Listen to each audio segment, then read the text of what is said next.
C'est la 4e fois que des centaines de petits personnages bleus envahissent le littoral de l'île Tudy. Cette année, ils sont près de 2000 à marcher ou courir ce défi GENA, avec un objectif, récolter des fonds pour la recherche contre la mucoviscidose. Notre petit Eriwan, petit-neveu, a la mucoviscidose, et puis mon beau-frère et ma belle-sœur sont très actifs au niveau de l'association.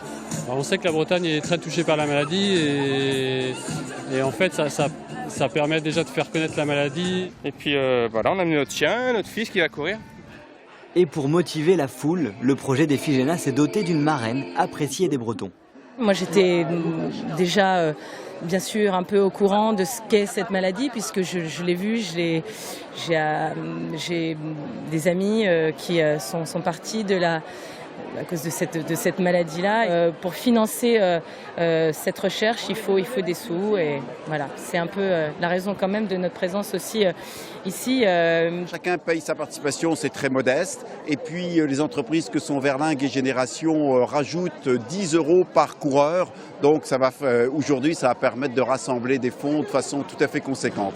Et c'est d'ailleurs dans le Finistère qu'une partie des recherches s'effectue. Notre rôle est de faire connaître les travaux du professeur Ferrec à Brest pour mettre en lumière justement tout ce qu'ils font pour améliorer les traitements, parce qu'ils arrivent maintenant à faire des traitements, améliorer aussi l'espérance de vie, puisque en peu de temps finalement, en 40 ans, l'espérance de vie a vraiment beaucoup progressé. À peine le départ lancé que les premiers chiffres tombent. 19 000 € minimum vont ainsi être versés après la course à la recherche. Ils serviront à financer un poste d'ingénieur de recherche pendant une année.